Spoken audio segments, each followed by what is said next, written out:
مجھے بتائیں اس واقعے کے بعد ہم مسلمان کس منہ سے نان مسلمز کو یہ دعوت دے سکتے ہیں کہ اسلام از اے ریلیجن آف پیس؟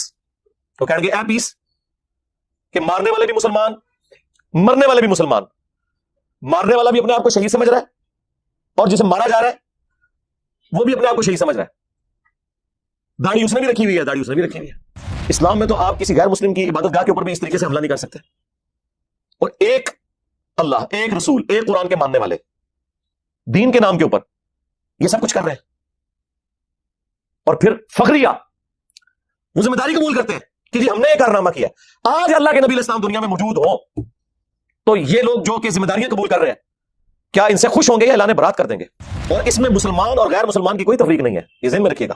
صحیح بخاری میں حدیث ہے، جس نے ایک ذمہ کافر کو جو عہد کی پاسداری کے تحت ایک مسلمان ملک کے اندر ٹیکس دے کر، جزیہ دے کر رہ رہا ہے، اس کی حفاظت کی ذمہ داری اس مسلمان ملک کی فوج کے اوپر ہے۔ اس کو بھی اگر کسی نے ناحق قتل کر دیا غیر مسلم کو، تو وہ جنت کی خوشبو بھی نہیں پائے گا، حالانکہ جنت کی خوشبو 40 سال کی مسافت سے آ رہی ہوگی، لیکن ایک غیر مسلم کو بھی ناحق قتل کرنے والا جنت کی خوشبو نہیں پائے گا۔ مسلمان تو چھوڑ دیں، وہ کتنا بڑا جرم ہے۔ ترمذی کے الفاظ ہے کہ اگر زمین و آسمان کی ساری مخلوقات مل کے ایک مومن کو قتل کرتے ہیں تو اللہ تعالیٰ پرواہ نہیں کرے گا کہ یہ پوری زمین و آسمان کی مخلوقات ایک طرف ہے، سارے جہنم میں پھینک دیے جائیں گے ایک مومن کے قتل کے بدلے میں۔ اور اس کو سپورٹنگ وہ بخاری کی حدیث ہے، جب حضرت عمر فاروق رضی اللہ تعالیٰ عنہ کے سامنے ایک قتل کا مقدمہ پیش ہوا اور آپ رضی اللہ تعالیٰ عنہ کو بتایا گیا کہ اس میں فلاں گاؤں والے شامل ہیں، تو آپ نے فرمایا اگر پورا گاؤں بھی شامل ہوا نا، میں سب کو اس کے بدلے میں قتل کرواؤں گا۔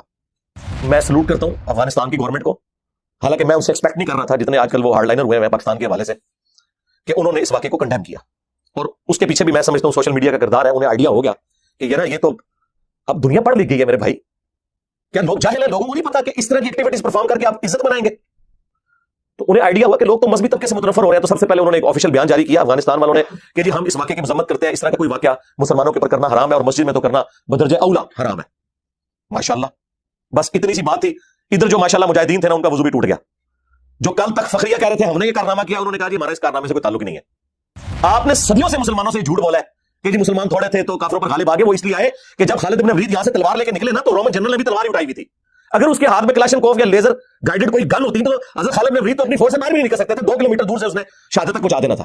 پھر سب سے بڑا ڈفرنس جو آ گیا وہ ایئر فورس کے اندر ہے۔ امریکن فوج کو 20 سال لگنے تھے یہاں افغانستان میں، 1-2 سال کی گیم تھی، بھاگ جانا تھا انہوں نے۔ اس لیے نہیں کہ وہ بسم اللہ پڑھ کے بم پھینکتے تھے جناب۔ طالبان نے اگر کامیابی حاصل کی ہے تو تلواروں کے ذریعے نہیں کیا ہے، ان کے پاس بھی لیٹسٹ اسلحہ تھا رشیا کا دیا ہوا، رشیا اپنا بدلہ اتار رہا تھا۔ جی ہاں، کسی بزرگ کی دعا سے نہیں وہ جیتے۔ اور پولیٹیکل لیڈرز کا یہ حال ہے کہ ایک ٹیبل پہ بیٹھنے کے لیے تیار نہیں ہے، اتنی اکڑ ہے، یعنی کامن ایشوز کے اوپر بھی بیٹھنے کے لیے تیار نہیں ہو رہے۔ یار اکانومی پہ بیٹھے، میں نے کئی دفعہ کہا کہ چارٹر آف اکانومی اور چارٹر آف ڈیموکریسی یہ 2 لکھ لیے جائیں۔ حکومت کوئی بھی ہے دوسرے پہ ملبہ نہیں ڈال سکتی کہ انہوں نے IMF سے معاہدہ کیا تھا، ہمارا کیا لینا دینا۔ سب کے سائن ہو، چاہے اپوزیشن لیڈر ہے چاہے وہ پرائم منسٹر ہے، تاکہ جب بھی کوئی حکومت چینج ہو اس کے اوپر کوئی کسی کے ساتھ گیم نہ کر سکے، جس طرح آج کر رہے ہیں۔ اب خان صاحب کو پتا ہے وہ جاتے ہوئے کیا کر کے گئے، لیکن ماشاءاللہ پوری دلیری سے باتیں کر رہے ہیں اور ان کا سودا بک رہا ہے۔ اور یہ جو چیمپئن آگے سنایا کرتے تھے ہمیں کہ جناب ایک دفعہ ہمیں حکومت دے تو ہم یہ کر دیں گے وہ کر دیں گے، ان کی نیلی بھی آپ کے سامنے کھل کے آ چکی ہے۔ اب یہ کہہ رہے ہیں ہمیں تو اندازہ ہی نہیں تھا کہ اتنی بڑی تباہی ہوئی ہے، تو سرکار پھر اڑدا تیر بغرض لیا کیوں چیز ہے جی اندازہ نہیں سی تو پولیٹیکل انسٹیبلٹی ہی اکانومی کو نیچے لے جاتی ہے۔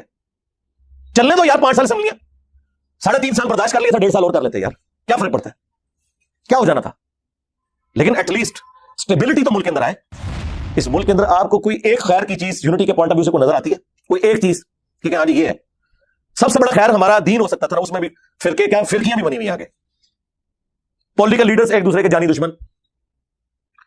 اسٹیبلشمنٹ نے 70 سالوں کے اندر جو اس ملک کے ساتھ کھلواڑ کیا وہ تو اب اس ٹائم بگی بلی بنے ہوئے ہیں، کوئی بات کرنے کے لیے تیار نہیں۔ انہیں پتا کہ یار اب ہم کیا بات کریں گے، سوشل میڈیا کے اوپر لوگ ٹرولنگ کرتے ہیں۔ اور یہ بات میں کوئی فخر یعنی دکھ سے کر رہا ہوں، کسی ملک میں اللہ نہ کرے کہ ایسا ہو کہ پاکستان کی عوام اور پاکستان کی فوج آمنے سامنے آ جائے، یہ کبھی نہیں ہونا چاہیے کسی بھی ملک کے لیے۔ پاکستان کے لیے تو ہم بالخصوص بات کریں گے، لیکن ظاہر ہے کہ 70 سال کی غلطیاں صرف 2-4 ٹویٹیں کرنے سے اور اے پولیٹیکل کی اناؤنسمنٹ کرنے کے پریس کانفرنس کرنے سے تو معاف نہیں ہوں گے۔ یہ کوئی کمپیوٹر کا پروگرام تو نہیں جو انڈو کر کے آپ پرانی پوزیشن پہ لے جائیں گے، یہ تو انڈو نہیں ہوتا، یہ ڈو تو ہوتا ہے، کچھ سالوں کے اندر انڈو کرتے ہوئے صدیاں لگ جاتی ہیں، تو وہ ہم بھگت رہے ہیں۔ آپ دیکھ رہے ہیں ہمارے بچے شہید ہو رہے ہیں وہاں پہ۔ یہ دیکھیں یہ کیسی کہانی ہے آ کے نا آپ کو یہ ویلاگر سنا رہے ہیں جی پاکستان ایک خاص مقصد کے لیے بنا ہے، یہ کوئی اللہ کا خاص فضل ہے، انشاءاللہ اس کو کچھ نہیں ہوگا، اور چھڑ دو۔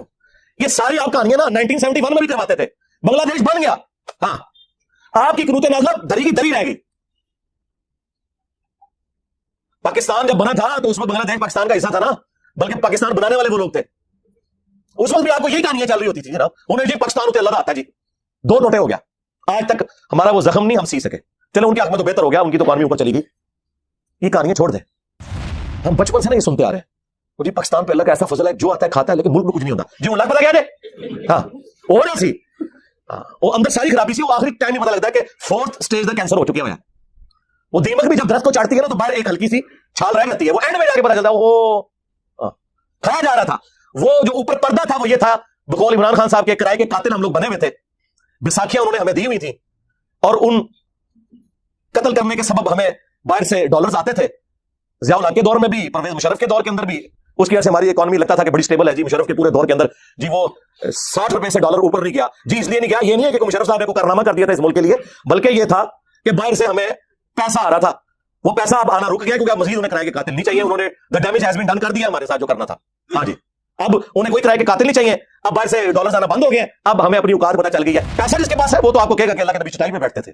ہاں جی جس کو پلاٹ ملے ہوئے ہیں، جس نے اربوں ڈالر بنا لیے ہیں، جبکہ اس کی پوری زندگی کیا اس کی پوری نسلوں کی تنخواہیں اتری نہیں تھیں جتنے اس نے ایسٹس بنا لیے ہیں، تو ظاہر ہے کہ وہ ہر سال ایک نیا ترانہ ریلیز کر کے آپ کو سنائیں گے اور آپ جھومیں گے. یہ باتیں ہم اس وقت کرتے تھے جب یہ باتیں کرنے پہ پی ٹی آئی والے ہمیں کہتے تھے علی بھائی آپ کو کچھ پتا نہیں. ہاں ہوں پتا لگا کیوں پتا ہے تو وڈے یا منو وہ تو وڈا یہی گلا کرتا ہے جی میں کرنا. ایک لادہ بات ہے کہ وڈا بہت ہی آگے نکل گیا. میں کبھی بھی یہ پاکستان اور انڈیا کی جو گریلا جنگیں آپس میں کہ اوپر سے امن کے معاہدے ہیں، اٹامک تنصیبات کا بھی تبادلہ ہو رہا ہے ماشاء اللہ تعالی، اور فوجیں بھی بارڈر پہ موجود ہیں، لیکن اندر بندے گھسا کے ایک دوسرے کی عوام کو مارنا، تکلیف میں رکھنا، اس چیز کی کوئی اجازت نہیں اسلام کے اندر، اور ان چیزوں نے ہمیں نقصان پہنچایا. یہاں کی کئی جہادی تنظیمیں جو ایکٹیویٹی پرفارم کرتی رہیں آج بے روزگار ہو گئے. FATF حافظہ اللہ تعالی کی برکت سے، اور بعد میں ضرب عزب حافظہ اللہ تعالی، اور رد الفساد حافظہ اللہ تعالی، اور ابھی کوئی نیا حافظہ اللہ بھی آنے والا ہے یہ پشاور انسیڈنٹ کے بعد. تو اس کی برکت سے اب سب کو سمجھ آ گئی ہے کہ ان چیزوں کا کوئی فائدہ نہیں ہے. قرآن و سنت کی روشنی میں تو یہ پہلی فراڈ تھا جو کچھ ہو رہا تھا، لیکن اس کے خلاف جو بھی بولتا تھا اسے کہتے تھے یہ غدار وطن ہے. جو لوگ ان کو اس وقت مت دیا کرتے تھے وہ غدار وطن تھے، تو آج انہیں میڈلز بنانے چاہیے کہ تم نے ذلیل و خوار کر کے اس قوم کو اس پستی میں گرا کے جو سبق سیکھا ہے، تو ایٹ لیسٹ ان لوگوں کا شکریہ ادا کرو جو اس وقت تمہیں سمجھایا کرتے تھے. آج بھی سنبھل جاؤ، ورنہ آپ یہ دیکھ لیں جو پشاور انسیڈنٹ ہوا ہے. یار مجھے بتائیں اس واقعے کے بعد ہم مسلمان کس منہ سے نان مسلمز کو یہ دعوت دے سکتے ہیں کہ اسلام از اے ریلیجن آف پیس؟ وہ کہیں گے اے پیس، کہ مارنے والے بھی مسلمان، مرنے والے بھی مسلمان. مارنے والا بھی اپنے آپ کو شہید سمجھ رہا ہے، اور جسے مارا جا رہا ہے وہ بھی اپنے آپ کو شہید سمجھ رہا ہے. داڑھی اس نے بھی رکھی ہوئی ہے، داڑھی اس نے بھی رکھی ہوئی ہے، اور فخریہ ذمہ داریاں قبول کی جاتی ہیں. یار مسجد میں، اسلام میں تو آپ کسی غیر مسلم کی عبادت گاہ کے اوپر بھی اس طریقے سے حملہ نہیں کر سکتے. اور ایک اللہ، ایک رسول، ایک قرآن کے ماننے والے دین کے نام کے اوپر یہ سب کچھ کر رہے ہیں، اور پھر فخریہ وہ ذمہ داری قبول کرتے ہیں کہ جی ہم نے یہ کارنامہ کیا ہے. آج اللہ کے نبی علیہ السلام دنیا میں موجود ہوں تو یہ لوگ جو کہ ذمہ داریاں قبول کر رہے ہیں، کیا ان سے خوش ہوں گے یا اعلان برات کر دیں گے؟ اللہ کے نبی علیہ السلام تو ان سے فرمائیں گے کہ بھائی قرآن تم نے نہیں پڑھا تھا. سورۃ المائدہ کی آیت نمبر 32 کہ جس نے ایک جان کو ابھی ناحق قتل کیا سوائے 2 استثناء کے، کہ قتل کے بدلے قتل ہو رہا ہو، اور وہ بھی جوڈیشری کے تھرو قاتل کو قتل کیا جائے گا. یہ نہیں کہ انہوں نے ہمارے اتنے بندے مارے ہم اتنے مار دیں گے نہ. یا فساد فی الارض کرتا ہو وہ بھی جوڈیشری کے تھرو. یہ نہیں ہے کہ میں ڈیسائیڈ کروں گا کہ یہ جو ہے غدار وطن ہے اور یہ حب الوطنی کا سرٹیفکیٹ سے ملتا ہے, نہیں, جوڈیشری کے تھرو. یہ دو استثناء, ان کے سوا اگر کسی انسان نے دوسرے انسان کو قتل کیا, انسان کو, مسلمان نہیں, کوئی بھی زیرو انسان, گویا اس نے پوری انسانیت کا قتل کیا. اور جس نے ایک جان کی زندگی بچائی گویا اس نے پوری انسانیت کو بچا لیا. اور پھر جس شان سے اللہ تعالیٰ نے سورۃ البقرہ میں فرمایا وَلَكُمْ فِي الْقِصَاصِ حَيَاةٌ يَا أُولِي الْأَلْبَابِ, قتل کے بدلے قتل کرنے میں انسانیت کی زندگی چھپی ہے اے عقل مندو, تاکہ تم بچ سکو. باقی تمام گناہوں کے لیے اسلام میں یہ ہے کہ معافی اور درگزر کی روش اختیار کرو, لیکن قتل اتنا بڑا جرم ہے کہ اس کے اگینسٹ اللہ نے فرمایا کہ قتل کے بدلے قتل کرنے میں انسانیت کی زندگی چھپی ہے, کیونکہ قتل کے بدلے جب قتل آپ نہیں کریں گے تو ڈیٹرنس نہیں ہوگی, ڈیٹرنس نہیں ہوگی تو قاتل کو اور موقع ملے گا. اور اس میں مسلمان اور غیر مسلمان کی کوئی تفریق نہیں ہے, یہ ذہن میں رکھیے گا. صحیح بخاری میں حدیث ہے, جس نے ایک ذمی کافر کو جو عہد کی پاسداری کے تحت ایک مسلمان ملک کے اندر ٹیکس دے کر جزیہ دے کر رہ رہا ہے, اس کی حفاظت کی ذمہ داری اس مسلمان ملک کی فوج کے اوپر ہے. اس کو بھی اگر کسی نے ناحق قتل کر دیا غیر مسلم کو, تو وہ جنت کی خوشبو بھی نہیں پائے گا, حالانکہ جنت کی خوشبو 40 سال کی مسافت سے آ رہی ہوگی, لیکن ایک غیر مسلم کو بھی ناحق قتل کرنے والا جنت کی خوشبو نہیں پائے گا. مسلمان تو چھوڑ دیں, وہ کتنا بڑا جرم ہے. وہ اتنا بڑا جرم ہے کہ سنن نبی داؤد میں حدیث ہے کہ اللہ تعالیٰ یا تو شرک کو معاف نہیں کرے گا قیامت کے دن, جو سورہ النساء میں 2 دفعہ آ چکا ہے, ان اللہ لا یغفر ان یشرک بہ ویغفر ما دون ذلک لمن یشاء. یعنی اگر کوئی دنیا سے بغیر توبہ کے گیا, توبہ اگر کر لی تو معافی ہے. وہ تو سورۃ الفرقان میں ہے کہ ہم شرک کے کانٹیکسٹ میں کہ ہم گناہوں کو بھی نیکیوں سے بدل دیں گے اگر مرنے سے پہلے توبہ کر لی. لیکن اگر بغیر توبہ کے مر گیا کسی مؤمن کو قتل کرنے والا, تو وہ بھی قیامت والے دن اللہ کے حضور قابل معافی نہیں ہے. 2 لوگ قابل معافی نہیں ہے, نمبر 1 شرک کرنے والا, اور نمبر 2 ایک مؤمن کا قتل ناحق کرنے والا. اس کے اوپر تو کتنی احادیث ہیں, بخاری اور مسلم دونوں میں حدیث ہے کہ قیامت کے دن سب سے پہلے قتل کے مقدمے کا فیصلہ ہوگا.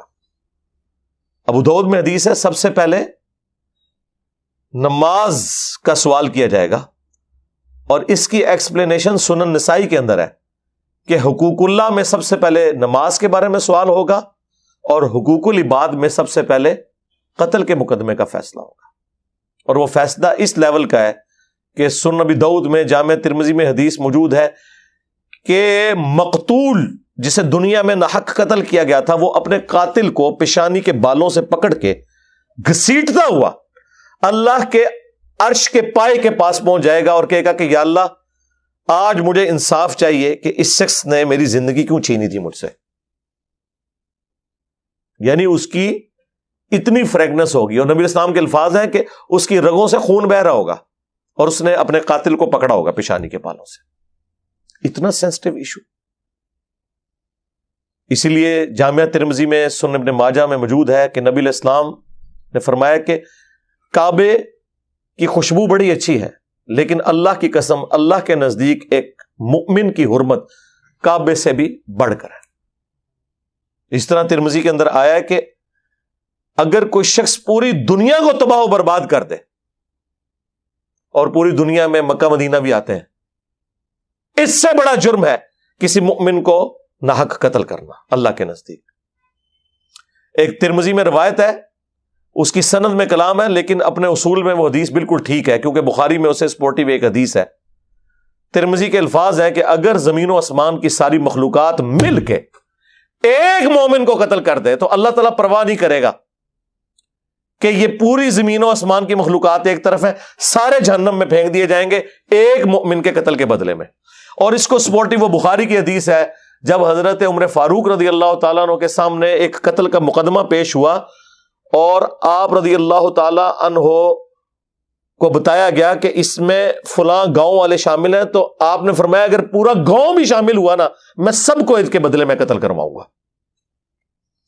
یہ جناب انسانی جان کی اہمیت ہے. اور یہاں پہ آپ دیکھ لیں انسانی جان کی کوئی اہمیت نہیں، اور ایک مسلمان دوسرے مسلمان کو قتل کر رہا ہے اسلام کے نام کے اوپر. یہ کون سا اسلام ہے؟ اور پھر میں سلوٹ کرتا ہوں افغانستان کی گورنمنٹ کو، حالانکہ میں ان سے ایکسپیکٹ نہیں کر رہا تھا جتنے آج کل وہ ہارڈ لائنر ہوئے ہیں پاکستان کے حوالے سے، کہ انہوں نے اس واقعے کو کنڈیم کیا. اور اس کے پیچھے بھی میں سمجھتا ہوں سوشل میڈیا کا کردار ہے. انہیں آئیڈیا ہو گیا کہ یار یہ تو اب دنیا پڑھ لکھ گئی ہے میرے بھائی، کیا لوگ جاہل ہیں؟ لوگوں کو نہیں پتا کہ اس طرح کی ایکٹیویٹیز پرفارم کر کے آپ عزت بنائیں گے. تو انہیں آئیڈیا ہوا کہ لوگ تو مذہبی طبقے سے متنفر ہو رہے ہیں، تو سب سے پہلے انہوں نے ایک آفیشیل بیان جاری کیا افغانستان والوں نے کہ جی ہم اس واقعے کی مذمت کرتے ہیں، اس طرح کا کوئی واقعہ مسلمانوں کے اوپر کرنا حرام ہے اور مسجد میں تو کرنا بدرجہ اولا حرام ہے. ماشاءاللہ، بس اتنی سی بات تھی. ادھر جو ماشاءاللہ مجاہدین تھے نا ان کا وضو بھی ٹوٹ گیا. جو کل تک فخریہ کہہ رہے تھے ہم نے یہ کارنامہ کیا، انہوں نے کہا جی ہمارا اس کارنامے سے کوئی تعلق ہی نہیں ہے. حالانکہ حقیقت بات یہی ہے کہ یہ لوگ انوالو ہیں. ہم ہر بات کو جی غیر مسلموں کی سازش ہے. یار غیر مسلم نے تو سازش ہی کرنی ہے نا آپ کے خلاف. آپ کی طرف سے انہوں نے حج اور عمرے ادا کرنے ہیں، صدقہ اور خیرات کرنا ہے اللہ کی راہ میں انہوں نے. آپ کیا کر رہے ہیں؟ اور اب آپ دیکھ لیں یہ ایک مصیبت آ کھڑی ہوئی ہے. اور یہاں ہمیں مطلب ایک کہانیاں کروائی جاتی ہے کہ جی وہ جی آج بھی ہو ابراہیم سا ایمان پیدا، آگ کر سکتی ہے اندازے گلستان پیدا. جی جناب بالکل، انشاءاللہ نہ ابراہیم جیسا ایمان ہوگا اور نہ کبھی آگ ٹھنڈی ہوگی.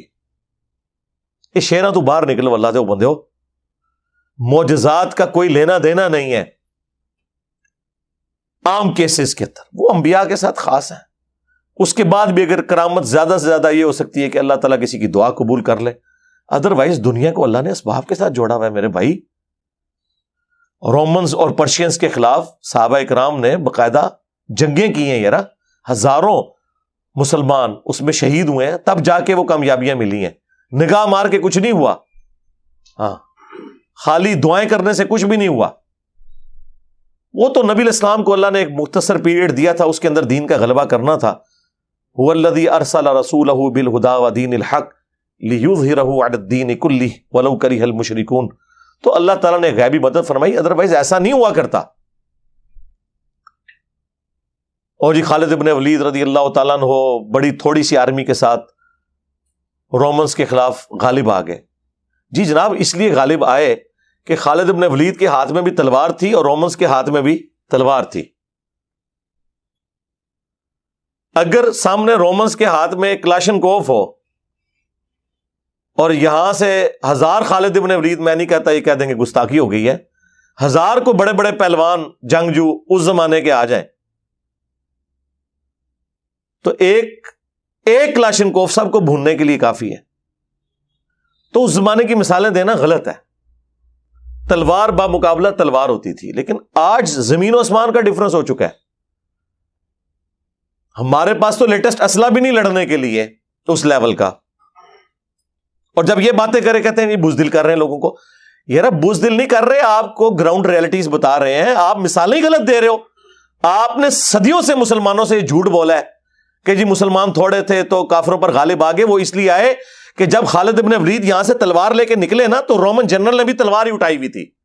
اگر اس کے ہاتھ میں کلاشن کوف یا لیزر گائیڈڈ کوئی گن ہوتی تو حضرت خالد ابن ولید تو اپنی فورس سے باہر بھی نہیں نکل سکتے تھے. 2 کلومیٹر دور سے اس نے شہادت تک پہنچا دینا تھا، جو آج ہو رہا ہے. کے پی میں آپ دیکھ لیں لیٹسٹ اسلحہ 2 کلومیٹر سے وہ تھرمل سینس کر کے وہ اکوپمنٹ لاک کرتا ہے کہ یہ بندے 2 کلومیٹر دور سے اور ایگزیکٹ ہٹ کرتے ہیں. اور ہماری پولیس کے پاس جس قسم کا ویپن ہے وہ تو 200 فٹ سے بھی نہ کام کرے. اندازہ کرے. اور جی تھوڑے تھے ہم غالب آئے خدا کے لیے. پھر سب سے بڑا ڈفرنس جو آ گیا وہ ایئر فورس کے اندر ہے. امریکن فوج کو 20 سال لگنے تھے یہاں افغانستان میں. 1-2 سال کی گیم تھی, بھاگ جانا تھا انہوں نے. اس لیے نہیں کہ وہ بسم اللہ پڑھ کے بم پھینکتے تھے جناب. طالبان نے اگر کامیابی حاصل کی ہے تو تلواروں کے ذریعے نہیں کی ہے. ان کے پاس بھی لیٹسٹ اسلحہ تھا رشیا کا دیا ہوا. رشیا اپنا بدلہ اتار رہا تھا. جی ہاں, کسی بزرگ کی دعا سے نہیں وہ جیتے. آج لوگ مثالیں دیتے ہیں, دیکھ لیں ان کے پاس گاڑیاں سب کچھ لیٹسٹ. کسی اجمیر شریف والے کی بنائی ہوئی گاڑی نہیں ہے, کسی بغداد شریف والے کے بنایا ہوا کوئی اسلحہ نہیں ہے. جی ہاں, جی بزرگوں کی بڑی خدمات ہے. تو تب وہ غالب آئے لیٹسٹ اسلحے کی بنیاد پہ. لیکن 20 سال لگے ہیں صرف اس وجہ سے کہ طالبان مار کھاتے تھے ایئر فورس کے اندر. ادروائز امریکن 1 سال نہیں وہاں نکال سکتے تھے. لیکن کیا ہے, وہ کارپیٹ بمبنگ کرتے تھے, اتنی جانیں شہید ہو جاتی تھی مسلمانوں کی. لیکن اس میں چونکہ خرچہ ہوتا تھا تو وہ پھر آہستہ آہستہ ود ڈرا کر کے. ادروائز کامیابی تو ضرور ہے, لیکن یار یہ جو کامیابی ہے یہ کتنی تکلیف سے ہے. لاکھوں مسلمان شہید ہوئے, مینٹل ماڈلز بدل گئے لوگوں کے, وہاں کی نسلوں کا سوچنے کا زاویہ بدل گیا. آپ سوچ سکتے ہیں, اللہ نہ کرے کہ اس تکلیف سے اور کسی مسلمان ملک کو گزرنا پڑے. اور وہ جاتے ہوئے اپنی جنگ ہمارے اوپر مسلط کر کے چلے گئے کہ ٹھیک ہے ہوں تسی کھیڈو پچھو آپس ہی ایک دوسرے نال. اور آپ دیکھ رہے ہیں کہ ہم مطلب کتنا سکون آ گیا تھا ضرب عزب, رد الفساد اور ان چیزوں کے بعد. اب دوبارہ سے وہ پھر آپریشن, اب یہ کہہ رہے ہیں جی ہم پلان کریں گے. کیا پلان کریں گے, پیسہ ہے کوئی نہیں ہے جی, اور ریزروز جو ہیں وہ نیچے گر رہے ہیں. خالی دعاؤں سے تو کچھ نہیں ہونا. اور پولیٹیکل لیڈرز کا یہ حال ہے کہ ایک ٹیبل پہ بیٹھنے کے لیے تیار نہیں ہے. اتنی اکڑ ہے, یعنی کامن ایشوز کے اوپر بھی بیٹھنے کے لیے تیار نہیں ہو رہے. یار اکانومی پہ بیٹھے. میں نے کئی دفعہ کہا کہ چارٹر آف اکانومی اور چارٹر آف ڈیموکریسی یہ 2 لکھ لیے جائیں. حکومت کوئی بھی ہے دوسرے پہ ملبہ نہیں ڈال سکتی کہ انہوں نے IMF سے معاہدہ کیا تھا, ہمارا کیا لینا دینا. سب کے سائن ہو, چاہے اپوزیشن لیڈر ہے چاہے وہ پرائم منسٹر ہے, تاکہ جب بھی کوئی حکومت چینج ہو اس کے اوپر کوئی کسی کے ساتھ گیم نہ کر سکے, جس طرح آج کر رہے ہیں. اب خان صاحب کو پتا ہے وہ جاتے ہوئے کیا کر کے گئے ہیں, لیکن ماشاءاللہ پوری دلیری سے باتیں کر رہے ہیں اور ان کا سودا بک رہا ہے. اور یہ جو چیمپئن آ کے سنایا کرتے تھے ہمیں کہ جناب ایک دفعہ ہمیں حکومت دیں تو ہم یہ کر دیں گے وہ کر دیں گے, ان کی نااہلی بھی آپ کے سامنے کھل کے آ چکی ہے. اب یہ کہہ رہے ہیں ہمیں تو اندازہ ہی نہیں تھا کہ اتنی بڑی تباہی ہوئی ہے. تو سرکار پھر اڑدا تیر بغل چ لیا کیوں سی جے اندازہ نہیں سی تانوں. پولیٹیکل انسٹیبلٹی ہی اکانومی کو نیچے لے جاتی ہے. چلنے دو یار, 5 سال اسمبلیاں, 3.5 سال برداشت کر لیا تھا, 1.5 سال اور کر لیتے یار, کیا فرق پڑتا ہے, کیا ہو جانا تھا. لیکن ایٹ لیسٹ اسٹیبلٹی تو ملک کے اندر آئے. اب پرائم منسٹر نے وہ آل پارٹی کانفرنس بلائی ہے, خان صاحب کہہ رہے میں نے نہیں جانا. ٹھیک ہے سرکار, اگر آپ کی ایگو ہرٹ ہو رہی ہے آپ نہ جائیں, اپنا ریپ کوئی بھیج دیں یار. اور ان کی اکڑ دیکھیں, وہ آ کے میڈیا میں بتا رہے ہیں کہ جی ہم نے تمام پارٹیوں کو دعوت دی ہے, اور PTI والوں کا کہنا ہے جی ہمیں ریٹن میں کوئی کاغذ موصول نہیں ہوا. تو اس کا تو مطلب اگر یہ صحیح کہہ رہے ہیں, وہ کل میں پرویز خٹک صاحب کا بیان سن رہا تھا کہ آپ ریٹن میں بلائیں, اگر یہ بیان ٹھیک ہے تو سرکار یہ تو آپ لوگ 2 نمبری کر رہے ہیں حکومت میں بیٹھ کے, کہ آپ لوگ صرف پولیٹیکل گیم کر رہے ہیں کہ آگے میڈیا کو بتا رہے ہیں کہ ہم نے پارٹیز کی کانفرنس بلائی ہے. کیا گورنمنٹ میں اس طریقے سے معاملات ہوتے ہیں؟ ہر چیز ڈاکومنٹ میں ہوتی ہے. اتنی اکڑ ہے, ایک کاغذ نہیں آپ لوگ لکھ سکتے. ہاں کاغذ لکھیں, میڈیا پہ دکھائیں کہ یہ ہم نے خان صاحب کو کاغذ لکھا ہے, وہ نہیں آ رہے. ٹھیک ہے, پھر پاکستانی عوام کا کام ہے کہ خان صاحب سے پوچھے گی کہ ہاں جناب اب یہ کسی ذات کے جھنڈے کے لیے نہیں بیٹھ رہے, ملک کے لیے بیٹھ رہے. پھر نہ وہ بیٹھے تو دیکھیں پھر قوم ان سے خود پوچھے گی. لیکن میں اپنی بات کرتا ہوں, میں ان کی جگہ ہونا تو میں کاغذ کا بھی انتظار نہ کروں. خود نہیں جانا چاہتا, ایٹ لیسٹ اپنا ریپ بھیجوں کہ یار چلو فی الحال کو معاملہ آگے سٹارٹ تو ہو کہ کیا کرنا ہے, کیا ڈیسیژن کرنا ہے. پاکستانی عوام پریشان ہے. ہم سے آ کے لوگ لائیو سیشنز میں پوچھ رہے ہیں کہ جی ملک ڈیفالٹ ہونے کے قریب ہے, بتائیں ہم کیا کریں, کدھر جائیں, 22 کروڑ عوام کو کہاں لے کے جائیں گے؟ اگر خدا نہ خواستہ کوئی ایسا مسئلہ ہوتا ہے تو ہماری کیا ذمہ داری بنتی ہے؟ اب اس کے اوپر بھی بات کرتے ہوئے میں ڈرتا ہوں کہ کیا مطلب اس پہ میں بات کروں اس حوالے سے کہ الٹا یہ کہنا شروع کر دیا جائے کہ یہ تو جناب چاہ رہے کہ ڈیفالٹ ہو جائے. یہاں تو ہر بندے کا الٹا گیئر لگا ہوا ہے نا. کوئی بندہ کسی کو صحیح مت دے رہا ہو نا تو وہ بجائے اس سے وہ عقل کی بات لینے کے اس پہ ہی الٹا الزام لگا دیا جاتا ہے جناب کہ یہ تو آپ تو یہ چاہتے ہیں کہ ایسا ہو. ہونے کے بعد تو پھر آپ دیکھ لیں کیا صورتحال ہوتی ہے ملکوں کی. اور میں تو کہتا ہوں اللہ معافی دے ایسا کوئی ایسا معاملہ ادھر نہ ہو. لوگ کہتے ہیں نہیں جی ہوتا ہے, پھر ملک کھڑے ہو جاتے ہیں. سرکار ملک کھڑے ہوتے ہیں, ہجوم نہیں کھڑے ہوتے. ہاں اس ملک کے اندر آپ کو کوئی ایک خیر کی چیز یونٹی کے پوائنٹ آف ویو سے کوئی نظر آتی ہے؟ کوئی ایک چیز کہ ہاں جی یہ ہے. سب سے بڑا خیر ہمارا دین ہو سکتا تھا نا, اس میں بھی فرقے کیا فرقیاں بھی بنی ہوئی ہیں آگے. پولیٹیکل لیڈرز ایک دوسرے کے جانی دشمن. اسٹیبلشمنٹ نے 70 سالوں کے اندر جو اس ملک کے ساتھ کھلواڑ کیا وہ تو اب اس ٹائم بیگی بلی بنے ہوئے ہیں. کوئی بات کرنے کے لیے تیار نہیں. انہیں پتا کہ یار اب ہم کیا بات کریں گے. سوشل میڈیا کے اوپر لوگ ٹرولنگ کرتے ہیں. اور یہ بات میں کوئی فخریہ نہیں دکھ سے کر رہا ہوں. کسی ملک میں اللہ نہ کرے کہ ایسا ہو کہ پاکستان کی عوام اور پاکستان کی فوج آمنے سامنے آ جائے. یہ کبھی نہیں ہونا چاہیے کسی بھی ملک کے لیے, اور پاکستان کے لیے تو ہم بالخصوص بات کریں گے. لیکن ظاہر ہے کہ 70 سال کی غلطیاں صرف 2-4 ٹویٹیں کرنے سے اور اے پولیٹیکل کی اناؤنسمنٹ کرنے کے پریس کانفرنس کرنے سے تو معاف نہیں ہوں گے. یہ کوئی کمپیوٹر کا پروگرام تو نہیں جو انڈو کر کے آپ پرانی پوزیشن پہ لے جائیں گے. یہ تو انڈو نہیں ہوتا, یہ ڈو تو ہوتا ہے. کچھ سالوں کے اندر انڈو کرتے ہوئے صدیاں لگ جاتی ہیں. تو وہ ہم بھگت رہے ہیں, آپ دیکھ رہے ہیں ہمارے بچے شہید ہو رہے ہیں وہاں پہ. اور آپ لوگوں کو تو اندازہ نہیں ہے, کے پی میں تو لوگ پولیس اور فوج کی نوکریاں بھی چھوڑ دیتے ہیں. ان کے گھر والوں کو آگے تھریٹ کرتے ہیں وہ کہ اس کو واپس بلاؤ ورنہ یہ فیملی کو قتل کر دیں گے. کتنے لوگ ریزائن کر کے جا چکے ہیں جی یہ پچھلے 10-15 سالوں کے اندر. یہ بڑا مشکل وقت آیا ہوا اس حوالے سے مسلمانوں کے اوپر, پاکستانیوں کے اوپر. ہم دعا ہی کر سکتے ہیں کہ اللہ تعالیٰ ان مصیبتوں سے پریشانیوں سے پاکستانی قوم کو نجات دے. لیکن صرف دعائیں کرنے سے کچھ نہیں ہونا جب تک کہ ہم انسان کے بچے نہیں بنتے, اپنا قبلہ درست نہیں کرتے. کچھ بھی نہیں ہونا.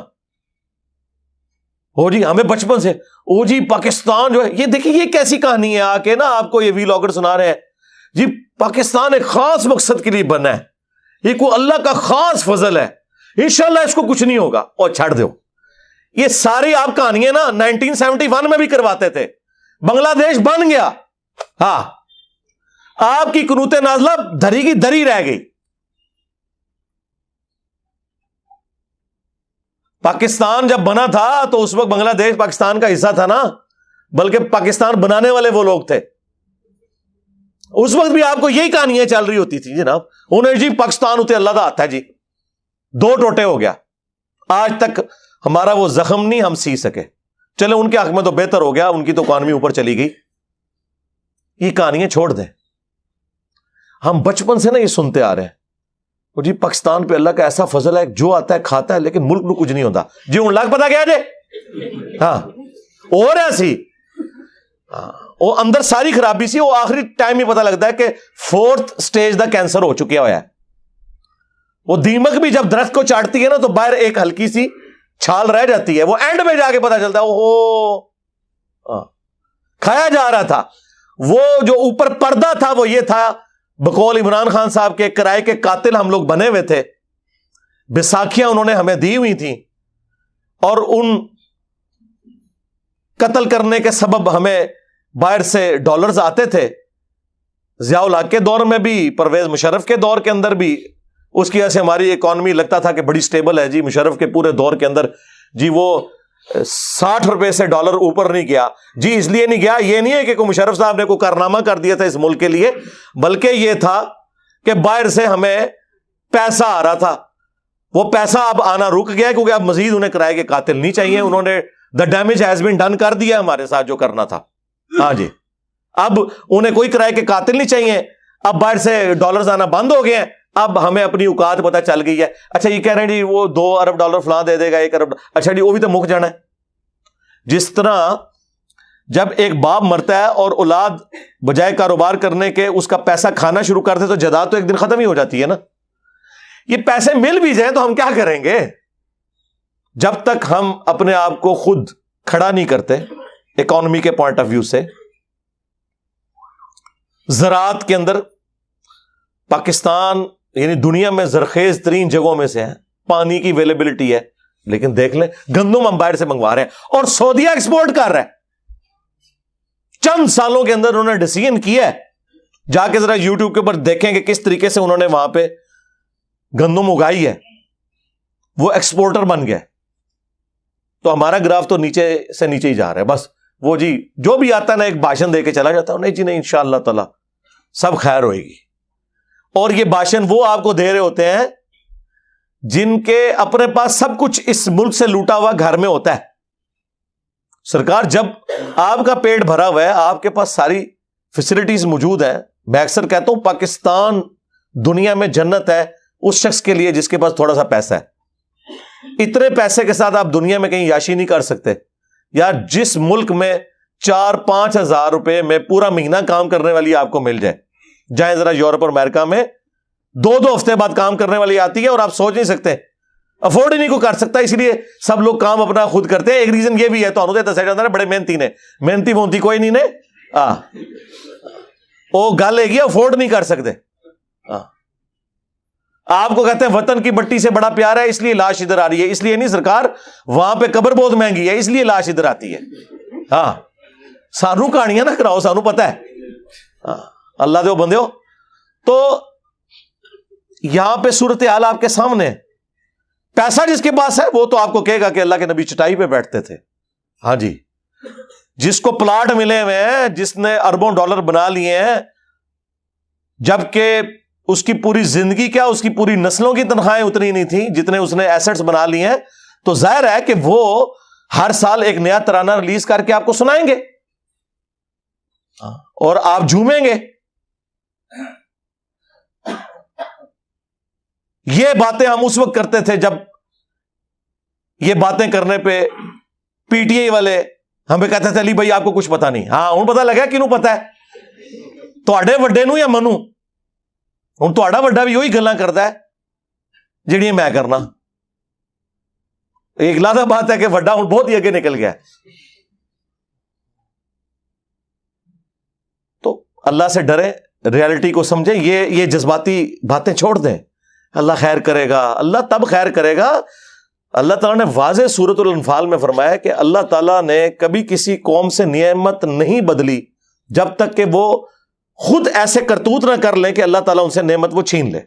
اسی کو وائس ورثہ کر لیں کہ اللہ تعالیٰ کسی قوم کی حالت کبھی بہتر نہیں کرے گا جب تک کہ وہ اپنے حالات و واقعات کو دیکھتے ہوئے اپنے حالات و واقعات کی روشنی میں تناظر میں ایفرٹ پٹ کر کے اپنے حالات بہتر نہیں کر لیتا.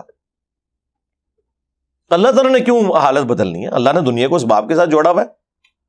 یہ نہیں ہے کہ آپ نے دروشی پڑھنا ہے تو آپ کا پیٹ بھر جانا ہے، 10 دفعہ سورہ اخلاص پڑھنی ہے تو آپ کی پیاس ختم ہو جانی ہے. نہ سرکار ایسے نہیں ہوتا. پتہ ان کو بھی ہے کہ ایسے کچھ نہیں ہوتا، لیکن بس قوم کو تسلیوں پہ لگایا ہوا ہے. اور قوم بھی آپ دیکھ لیں ماشاء اللہ تعالی ہر گھر میں 1-2 پاگل موجود ہیں جو بےچارے پوری فیملی کے لیے کمائی کرتے ہیں. پاکستان میں تو یہی ہے.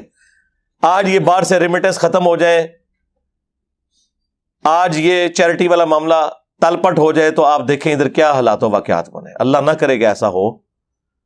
دعا تو ہم کر سکتے ہیں لیکن جب تک کرتوت اپنے ٹھیک نہیں کریں گے، ہر بندہ ایمانداری کے ساتھ اپنا کام نہیں کرے گا، بجائے ایک دوسرے کے کاموں میں لچ تلنے کے اپنے کاموں کے اوپر توجہ نہیں دیں گے، پھر اسی طرح ہم پٹتے رہیں گے. بس صرف تقریریں آپ سن لیں، بھاشن آپ سن لیں، باقی جو ہے وہ آپ صورتحال آپ کے سامنے. اب چونکہ پرویز مشرف صاحب کا بھی ذکر ہوا ہے، ابھی یہ پبلک سیشن شروع کرنے سے پہلے ہی مجھے پتا چلا کہ ان کی ڈیتھ ہو گئی ہے. انا للہ و انا الیہ راجعون. دبئی میں وہ تھے زیر علاج ایک امریکن ہاسپٹل کے اندر کچھ عرصے سے، آلموسٹ 80 ایئرس ایج تھی ان کی، اور ابھی یہی گیم چل رہی ہے کہ وہ ان کی ڈیڈ باڈی یہاں شفٹ ہوگی کہ نہیں، ہو جانی چاہیے یار، بندہ مر گیا، اب اپنے انجام کو پہنچ چکا ہے، اللہ کو خود جواب دے ہے۔ بحیثیت انسان تو ہم یہی دعا کریں گے اللہ تعالیٰ ان کی غلطیوں سے درگزر فرمائے، اور کوئی اگر کوئی نیکی کے کام انہوں نے کیے ہیں تو ان کا اجر اللہ تعالیٰ ان کو دے۔ باقی ظاہر ہے کہ لا تزر وازرۃ وزر اخری، کوئی جان بوجھ اٹھانے والی قیامت کے دن دوسرے کے گناہوں کا بوجھ نہیں اٹھا سکتی، وہ تو اللہ تعالیٰ کا واضح فیصلہ ہے۔ پرویز مشرف صاحب کی زندگی جو ہے وہ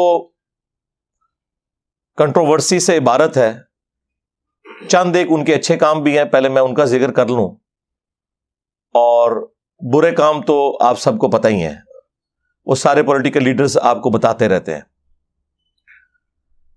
جو میں نے ان کے اندر ایک اچھی چیز دیکھی اس حوالے سے، دو کام ہی مجھے ایک اچھے لگے ان کے جو انہوں نے اپنی حکومت کے دوران کیے۔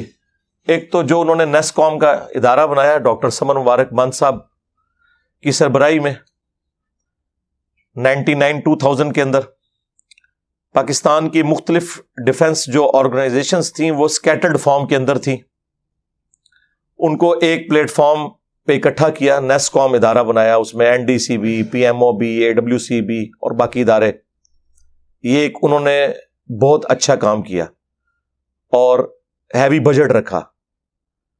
پاکستان کا جو اٹامک پروگرام ذوالفقار علی بھٹو نے شروع کیا تھا اسے اپنے کلائمیکس پہ پہنچایا نواز شریف صاحب نے۔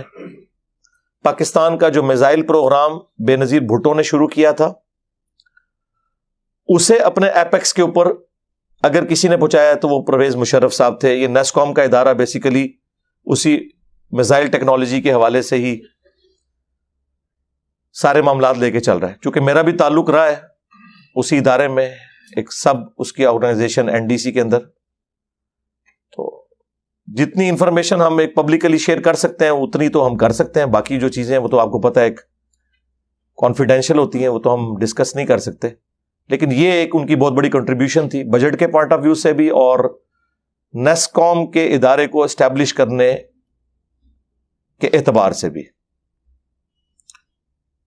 2002 کے اندر آپ کو پتا ہے انڈیا اپنی فوجیں لے کے بارڈر پہ آ گیا تھا اور بالکل ٹل نہیں رہا تھا، اس وقت دن رات ایک کر کے ہم بھی اس ٹیم میں شامل تھے الحمدللہ۔ پاکستان نے اس وقت غوری میزائل کا ایک تجربہ کیا اور وہ تجربہ ہمارے جیلم شہر سے ہی ہوا تھا، قلعہ روہتاس کے پاس، کیا جگہ کا نام ہے، ٹلہ جوگیاں سے۔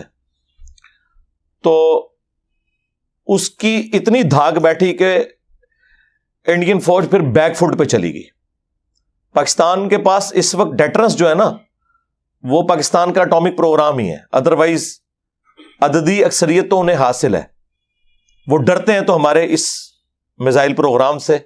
خالی اٹامک بم تو کوئی چیز نہیں ہے اگر آپ کے پاس میزائل نہیں ہے، کیونکہ میزائل کے بغیر آپ اٹامک ویپن کہیں پہ پھینک نہیں سکتے۔ جہاز کے ذریعے تو یہ نہیں لے کے جایا جا سکتا، اس کی وجہ یہ ہے کہ جہاز کو تو ٹارگٹ کیا جا سکتا ہے، اس کی سپیڈ تو اتنی نہیں ہوتی، لیکن میزائل کی جو سپیڈ ہے اس کے لیے اینٹی بلسٹک میزائل بنانا، یہ ٹیکنالوجی تو بہت تھوڑے ملکوں کے پاس ہے، اور وہ بھی بیک وقت اگر اتنے زیادہ میزائل فائر کر دیے جائیں تو پھر تو اس کو کوئی ہینڈل کر نہیں سکتا۔ اس لیے میزائل پروگرام کے بغیر آپ کا اٹامک ویپن کسی کام کا نہیں ہے۔ تو اس اعتبار سے پاکستان نے ماشاءاللہ غوری میزائل، پھر شاہین اور پھر بابر، غزنوی، یہ مختلف ماشاءاللہ پوری سیریز شروع ہوئیں اور وہ اوپر تک گئیں۔ یہ میں مشرف صاحب کو ایک کریڈٹ اس حوالے سے دوں گا کہ یہ ان کی بہت بڑی ایک کنٹریبیوشن تھی اس وقت۔ اور دوسرا جو ان کا ایک کام جو شاید اس وقت کی بھی ضرورت تھا پھر بھی انہیں کریڈٹ ملتا ہے کہ میڈیا کو آزاد کیا گیا، پرائیویٹ ٹی وی چینلز شروع ہوئے، اسی وقت آپ کو پتا ہے جیو آیا، پھر ARY اور باقی چینلز شروع ہوئے 2002-03 کے اندر، اور اس کی برکت یہ ہوئی کہ انڈیا جو میڈیا کی ایک وار پاکستان کے اوپر تھوپے ہوئے تھا اس کا مقابلہ پی ٹی وی نہ اس وقت کر سک رہا تھا نہ آج. ظاہر ہے کہ جب آپ ٹیلنٹ کی بجائے سفارشی لوگ بھرتی کریں گے وہ آپ کو کیا آؤٹ پٹ دیں گے. لیکن پرائیویٹ چینلز کے اندر ٹیلنٹ کے اوپر لوگ سامنے آئے اور ماشاء اللہ تعالی جس طریقے سے انہوں نے پاکستان کا مقدمہ لڑا, یہ کریڈٹ بھی مشرف صاحب کو جاتا ہے کہ ان کے دور کے اندر یہ آزادی میڈیا کی آئی, اگرچہ اس کے سب سے بڑے وکٹم وہ خود بھی بنے. یہ وکلاء کی تحریک کبھی کامیاب نہیں ہونی تھی اگر اس وقت میڈیا آزاد نہ ہوتا. مجھے ابھی بھی یاد ہے کہ وہ پوری رات پروگرام جیو پہ چل رہا تھا اور کامران خان صاحب اس وقت جیو پہ ہوتے تھے اور وہ لائیو کوریج آ رہی تھی کہ جی اب قافلہ وہاں سے نکل پڑا ہے, اب نواز شریف صاحب نے جوائن کر لیا ہے. پھر گجرانوالہ جب پہنچے اس وقت خیر آرمی بھی تنگ آ چکی تھی مشرف سے, اور پاکستان میں کوئی بھی اس طرح کی چیز اس وقت تک کامیاب نہیں ہوتی جب تک سائیوں کا ہاتھ نہ پیچھے ہو. تو اس وقت جو آئی ایس آئی کے چیف تھے کیانی صاحب, جو بعد میں آرمی چیف بھی بنے, وہ وکلاء تحریک میں فیول بھر رہے تھے. وہ بھی چاہتے تھے کہ اس سے جان چھوٹے کیونکہ اگلا نمبر ان کا تھا, تو ان کی سپورٹ بھی تھی. بہرحال وکلاء نے قربانی دی. ہم بڑی امید کر رہے تھے کہ اس کے بعد افتخار چودھری صاحب آ کے کچھ کنٹریبیوٹ کریں گے عدلیہ کو, لیکن سوائے اس کے کہ ایک عدلیہ ایک اور پاور بن کے ابھرا پاکستان میں اسٹیبلشمنٹ کے مقابلے پہ, اب دو ہی پاورفل یہاں پہ ادارے ہیں, ایک جوڈیشری کا جس کی کوئی اکاؤنٹیبلٹی نہیں ہے اور دوسرا فوج کا جس کی کوئی اکاؤنٹیبلٹی نہیں ہے.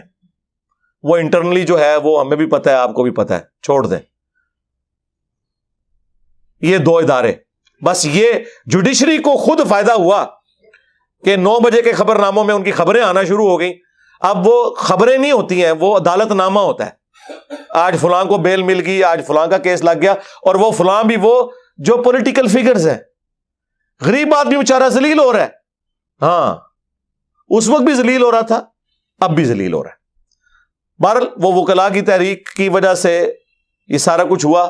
بہرحال میڈیا اس وقت آزاد ہوا, اس کا فائدہ اس اعتبار سے پاکستان کو اوور آل یہ ہوا ہے کہ اب دیکھیں کئی ایک خبریں جو پاکستان کا جو نیشنل ٹی وی ہے, پی ٹی وی دبا جاتا تھا, وہ پرائیویٹ میڈیا کے ذریعے سامنے آنا شروع ہوئی خبریں. اس کی وجہ سے ایک عام آدمی کے لیے انصاف کو حاصل کرنا بنسبت پہلے کے حالات و واقعات کے آسان ہو گیا. اب تو خیر یہ سوشل میڈیا نے تو دنیا ہی زیر زبر کر دی ہے نا. اب تو سوشل میڈیا وہ خبریں دیتا ہے, کیونکہ آپ کو پتہ ہے کہ اب تو پرائیویٹ میڈیا کو بھی انہوں نے کنٹرول کیا ہوا ہے, لیکن سوشل میڈیا کے اوپر تو کسی کا زور نہیں ہے. ہاں جی, یہ تو حقیقت بات ہے. یہ وہ جن ہے جس کے اوپر کوئی قابو نہیں پا سکتا. جو اس پہ قابو پانے کی کوشش کرے گا وہ خود اپنی عزت دھو بیٹھے گا. وہ آپ کے سامنے ہی ہے. سوشل میڈیا, ایک بندہ جس کی ٹانگ بھی زخمی ہے وہ اپنے گھر میں بیٹھ کے دیکھ لیں پورے ملک کے اوپر حکمرانی کر رہا ہے. سوشل میڈیا کی برکت سے آپ اختلاف کر سکتے ہیں عقائد و نظریات سے, مجھے بھی ان کی پالیٹکس سے اختلاف ہے, لیکن میں آپ کو اس کی طاقت بتا رہا ہوں, پاور بتا رہا ہوں. دوسری طرف سارے ادارے لگے ہوئے ہیں, گورنمنٹ لگی ہوئی ہے, لیکن اس چیز کا مقابلہ نہیں ہو سک رہا. تو یہ سوشل میڈیا اور پھر اسی دوران انٹرنیٹ سروس اور پھر یوٹیوب کا بھی ایک بوم آ گیا. یہ ساری وہ چیزیں, تو مجھے ان کی پوری زندگی میں دو یہ چیزیں ایسی پازیٹیو نظر آئی ہیں جو میں ان کی موت کے موقع پر ڈسکس کرنا میں نے ضروری سمجھا. باقی جو نیگیٹو پوائنٹ ہے وہ تو ظاہر ہے کہ بہت بڑے لیول کے ہیں. پاکستان کو جو لاس پہنچا, اب یہ ساری باتیں میں اس لیے کر رہا ہوں کہ وہ کوئی ان کی پرسنل چیزیں نہیں ہیں. میں یہاں پہ ان کی پرسنل لائف ڈسکس نہیں کروں گا کہ ان کی ذاتی زندگی کیسی تھی, وہ ان کا اور اللہ کا معاملہ ہے. لیکن جو معاملات ان کی ذمہ داری سے ریلیٹڈ ہیں وہ قیامت تک ڈسکس ہوں گے. وہ تو اللہ تعالیٰ نے یوسف علیہ السلام کے بھائیوں کو معاف نہیں کیا جو ڈبل صحابی تھے. حضرت یعقوب علیہ السلام کے بھی صحابی تھے اور حضرت یوسف علیہ السلام کے بھی, لیکن آج تک برادران یوسف کی مثال دی جاتی ہے. وہ جب کوئی نقصان اس لیول کا ہوتا ہے پھر اس کو ہم ڈسکس کرتے ہیں, اس میں وہ کوئی غیبت کرنا نہیں ہوتا اور وہ کسی کا کوئی چھپا ہوا عیب سامنے لانا نہیں ہوتا, کیونکہ بخاری مسلم دونوں میں حدیث ہے, تم میں سے ہر شخص نگہبان ہے اس سے اس کی رعیت کے بارے میں پوچھا جائے گا. پھر نبی علیہ السلام نے فرمایا کہ ایک حاکم اپنی رعایا کے اوپر نگہبان ہے, اللہ تعالیٰ اس سے پوچھے گا کہ تو نے رعایا کے ساتھ کیا اس نے سلوک کیا, کیا انصاف پرووائڈ کیا. پھر نبی علیہ السلام نے فرمایا ایک مرد اپنی بیوی اور بچوں کے اوپر حاکم ہے. پھر نبی علیہ السلام نے فرمایا اسی حدیث میں ایک بیوی اپنے خاوند کے مال اور بچوں کے اوپر حاکم ہے, اس سے اس کے بارے میں پوچھا جائے گا. حتیٰ کہ بخاری اور مسلم دونوں میں حدیث موجود ہے کہ نبی علیہ السلام نے فرمایا کہ بدترین گڈریا اگر کوئی ہو سکتا ہے نا تو وہ ہے جو انسانوں کے اوپر حاکم بنایا گیا ہے. اگر وہ ان کے ساتھ انصاف نہیں کرے گا, زیادتی کرے گا, تو وہ جنت کی خوشبو بھی نہیں پائے گا. ہاں, یہ لوگوں کو شوق تو بڑا ہے پرائم منسٹر بننے کا, لیکن انہیں پتہ ہی نہیں ہے کہ اس کا انجام کیا ہونے والا ہے. پریزیڈنٹ بننے کا شوق تو تھا, لیکن اس کا انجام کیا ہونے والا ہے. تو مشرف صاحب کا پورا ایک ٹینیور جو ہے نا اس حوالے سے یعنی نیگیٹو چیزوں سے تو بھرا پڑا ہوا ہے, جس کی وجہ سے پاکستانی قوم نے بھگتا. سب سے پہلا دھچکا تو لگا یہ جو کارگر والا تماشا ہوا, جو انہوں نے کیا, اور اس ماڈرن دور کے اندر اس قسم کی حرکتیں کر کے اور اپنے آپ کو کہنا کہ ہم کوئی مجاہد ملت بن گئے ہیں. یار کن خوابوں کی دنیا میں رہ رہے ہو؟ نہ قرآن کی روح سے یہ اجازت ہے کہ گریلا وار کی جائے. سورۃ الانفال میں حرام قرار دیا گیا اس طرح کی وار کرنے کو. اور اللہ تعالیٰ فرمایا جب تک معاہدہ اعلانیہ نہیں توڑو گے کسی قوم کے خلاف تم جنگ نہیں ڈکلیئر کر سکتے. اسی وجہ سے مولانا مودودی رحمہ اللہ تعالیٰ نے 1948 میں پاکستان کی فوج کا کشمیر میں داخلے کے اوپر فتویٰ دیا تھا کہ یہ غلط ہے, اعلانیہ جنگ ڈکلیئر کریں, اندر کھانے والا یہ معاملہ نہ کریں کہ اوپر سے دوستی ہے اور اندر یہ. اور اسی کانٹیکسٹ میں حدیث جو میں نے اکثر بیان کی ہے ابو داؤد اور ترمذی میں کہ حضرت معاویہ رضی اللہ تعالیٰ عنہ کے دور میں جو رومن امپائر کے ساتھ ایک معاہدہ تھا, معاہدہ پورا ہونے سے ایک دن پہلے حضرت معاویہ نے لا کے بارڈر پہ فوج بٹھا دی کہ صبح ان پہ یکلخت حملہ کر کے ان سے علاقہ چھین لیں گے. تو ایک صحابی نے گھوڑے کو ایڑی لگائی اور فرنٹ پہ سامنے آ کے کھڑے ہو گئے کہ میں تمہیں یہ کام نہیں کرنے دوں گا, کیونکہ نبی علیہ السلام نے فرمایا تھا کہ جس قوم سے معاہدہ ہو جب تک اعلانیہ نہیں توڑو گے ان پہ حملہ نہیں کر سکتے. یعنی جنگ کے بھی اصول ہیں, یہ نہیں ہے کہ جی محبت اور جنگ میں سب کچھ جائز ہے. وہ ہمارے ایک ایکس ٹویٹر والے بھائی کہا کرتے تھے.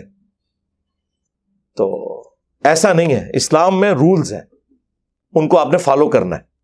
بہرحال حضرت معاویہ نے پھر اپنا ڈیسیژن واپس لے لیا کہ ٹھیک ہے یار یہ کام ہم نہیں کریں گے, اگرچہ بظاہر دنیاوی فائدہ ہے لیکن ہم نے یہ کام نہیں کرنا. تو یہ کارگل والا جو معاملہ ہوا جس میں ہزاروں بچے شہید ہوئے, ان کی فیملیز کا کچھ عرصے تک تو پرسان حال کوئی رہا, بعد میں کوئی نہیں. نہ تو ان کو ڈی ایچ اے میں پلاٹ ملے, نہ کوئی انہیں کوئی ہیوی ڈیوٹی کوئی پینشن الاٹ ہوئی. ان شہداء کی فیملیز آج تک دنیاوی تکلیف کو کاٹ رہی ہیں. یہ ایک سب سے بڑا ان کا جرم. دوسرا جرم انہوں نے جو ایک لیجیٹمائز گورنمنٹ کو ماشاء اللہ کے ذریعے الٹ دیا, جو میں بار بار کہتا ہوں کم از کم یار 5 دفعہ اسمبلیاں چلنے دو. وہ آسما جہانگیر والی بات ہے کہ ہر تیسرے دن ایک پودا اکھاڑ کے کہنا ہے کہ یہ پودا بڑا کیوں نہیں ہو رہا. چلنے دو یار, ملک کو بڑا ہوگا.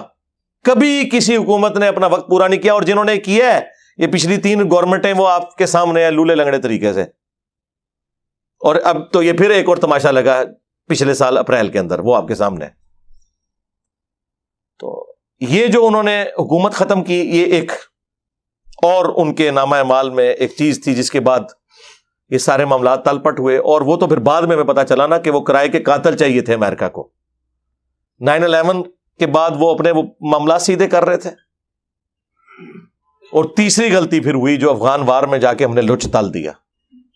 حالانکہ اس وقت کتنے کور کمانڈرز بھی مخالفت کر رہے تھے, لیکن کہنے کو تو یہ کہتے ہیں کہ ہم ادارہ ہے, لیکن حقیقت یہی ہے کہ اوپر والا ایک بندہ کوئی ڈیسیژن کرتا ہے تو نچلے لوگ اختلاف رائے کر سکتے ہیں, ان کی سنی کوئی نہیں جاتی.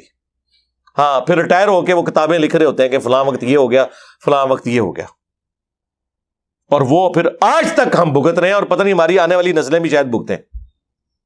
پاکستان کی اکانومی چند بلین ڈالرز کے عوض ہم نے اپنے کئی بلین ڈالرز کا نقصان کروا لیا. سب سے بڑھ کر مینٹل ماڈل اس قوم کے بدل گئے. فوج میں جو مذہبی لوگ تھے ان کے اوپر زندگی تنگ کر دی گئی, کتنے لوگ ریٹائرمنٹ لے گئے, اور بالکل 180 degree change war on terror کے نام کے اوپر. یہ سارے کے سارا معاملہ چلتا رہا. اور بجائے یہ کہ ہم ساتھ نہیں اگر افغانستان کا دے سکتے تھے, چلو بزدلی کی وجہ سے یا حالات و واقعات کی وجہ سے میں بھی مانتا ہوں, حکمت کے تحت ایٹ لیسٹ ہم نیوٹرل تو رہتے. ہم اس سسٹم کا حصہ بن گئے, ہم نے اپنے اڈے دیے. یہ ایک تیسرا ان کے نام اعمال میں جو جرم, اور چوتھا لال مسجد والا واقعہ جس کی ہیٹ پھر پاکستان کے ہر شہر میں فیل کی گئی خودکش حملوں کی شکل میں. یہ سارے انہی کے رشتہ دار تھے نا جو بعد میں پھر بم باندھ کے تو ٹوٹ پڑے ہمارے اوپر, اور پھر ہمیں ضرب عزم, رد الفساد اور یہ سارے معاملات کرنے پڑے. یہ تو ایف اے ٹی ایف والا تو معاملہ اب آیا ہے نا, تو ان کو اب ہوش آئی ہے, ادروائز معاملات تو بگڑ چکے تھے پہلے. اور یہ چار بڑے ان کے آپ سمجھ لیں ٹاپ آف دا لسٹ کارنامے انورٹڈ کاماس کے اندر. پھر آپ کو پتا ہے کہ ایگریمنٹ کیا انہوں نے بینظیر بھٹو کے ساتھ بھی, نواز شریف صاحب کے ساتھ بھی, اور وہ چارٹر آف ڈیموکریسی لکھا گیا. میں تو اس کے حق میں ہوں, اچھا لکھا گیا تھا بشرطے کہ اس کے اوپر عمل بھی ہوتا. لیکن جو ان کے کیسز معاف کیے گئے اور وہ پاکستان کے وسیع تر مفاد میں نہیں بلکہ اپنی کرسی بچانے کے لیے بچی, وہ بھی کوئی نہیں. پھر الٹیمیٹلی 2008 میں ان کو پھر اقتدار چھوڑنا پڑا. پوری زندگی ہمیں سب سے پہلے پاکستان کا درس دیتے رہے اور سب سے پہلے پاکستان سے بھاگے. ٹھیک ہے, ایک آدھ دفعہ عدالتوں میں پیش بھی ہوئے, اور آخری دفعہ تو آپ کو پتا انہوں نے گاڑی کا رخ ہی موڑ کے تو ہاسپٹل میں ایڈمٹ, اور پھر وہاں سے باہر چلے گئے. ہمیں ملی ترانے سناتے رہے پوری زندگی, لیکن خود زندگی انہوں نے دوسرے ملک میں گزاری. اب ان کی ڈیڈ باڈی, جو میں کہتا ہوں کہ ہم یہاں ان لوگوں کے صرف جنازے پڑھنے کے لیے ہیں. ہاں, جب یہ زندہ ہوتے ہیں تو ان سے ہم حب الوطنی کے درس سنتے ہیں اور ملی ترانے سنتے ہیں, اور اس کے بعد ہمیں اخبار میں کہیں چھوٹی سی خبر ملتی ہے کہ اتنے پلاٹ لے کے اور اتنا یکمشت پیسہ لے کے فلاں ملک میں شفٹ ہو گئے. ان کے پاس جو یہ فلیٹس ہیں نا, یہ پوری زندگی کی تنخواہوں سے نہیں خرید سکتے. پوچھے کہاں سے ہیں, کہتے ہیں گفٹ ملے ہیں. تو جنہوں نے گفٹ دیے تو ظاہر ہے کہ وہ اس سسٹم کے بینیفیشری اگر بنے ہیں تو عدلے کا بدلہ تو ہوتا ہے. الٹیمیٹلی پھر ان کی لاشیں آتی ہیں یہاں پہ, اور اگر کوئی جسٹس وقار جیسا کوئی دلیر جج کوئی فیصلہ کر دے, اس کی ٹرولنگ شروع کر دی جاتی ہے, اور تاکہ کوئی بندہ حق کی آواز بلند نہ کر سکے. بہرحال اب چونکہ وہ فوت ہو چکے ہیں, اللہ کا اور ان کا معاملہ ہے, ہم انہیں گالی گلوچ نہیں کرتے. لیکن جو غلطیاں ہیں, جس طرح قرآن میں اللہ تعالیٰ نے اگلی قوموں کے برائیوں کو, چاہے وہ مسلمان تھے یا غیر مسلم تھے, ذکر کیا. بنو اسرائیل نبی علیہ السلام کا اور عیسیٰ ابن مریم کا انکار کرنے سے پہلے مسلمان تھے, اصحاب سبت مسلمان تھے, لیکن اللہ نے ان سب کی برائیوں کا ذکر کیا, ان پہ جو اللہ تعالیٰ کے عذابات آئے ان کا ذکر کیا, اس وجہ سے کہ ہم درس سیکھیں. لہٰذا ہمارے حکمران بھی جو کچھ ہمارے ساتھ کر رہے ہیں یا ہمارے بڑوں نے کیا ہے, ہمارا ایک کام بنتا ہے کہ اس موقع کے اوپر جہاں ہم ان کے لیے دعائیں مغفرت کرتے ہیں کہ اللہ تعالیٰ آخرت کی زندگی ان کے لیے آسان کرے, باقی وہ تو اللہ کی مرضی ہے, وہیں پر ہم ان کی نیگیٹو چیزیں اور پازیٹیو چیزیں دونوں کو ڈسکس کرنا میں نے ضروری سمجھا. اینڈ پہ میں اس حوالے سے سب کے لیے دعا کروں گا, خواہ ہمارے کشمیر کے مسلمان ہوں, خواہ پشاور بم دھماکے میں شہید ہونے والے ہمارے مسلمان بھائی ہوں, خواہ مشرف صاحب, سب کے لیے ہم دعائیں مغفرت کرتے ہیں. جتنے بھی مسلمان فوت ہو چکے, اللہ تعالیٰ ان کی مغفرت فرمائے, انہیں نیک کاموں کا اجر دے, برائیوں سے درگزر فرمائے, اور ہمیں بھی اپنی موت سے پہلے قبر و آخرت کی تیاری کرنے کی توفیق عطا فرمائے. صلو علی محمد و آل محمد, اللہم صلی علی محمد وعلی آل محمد واصحاب محمد وازواج محمد اجمعین الی یوم الدین, آمین.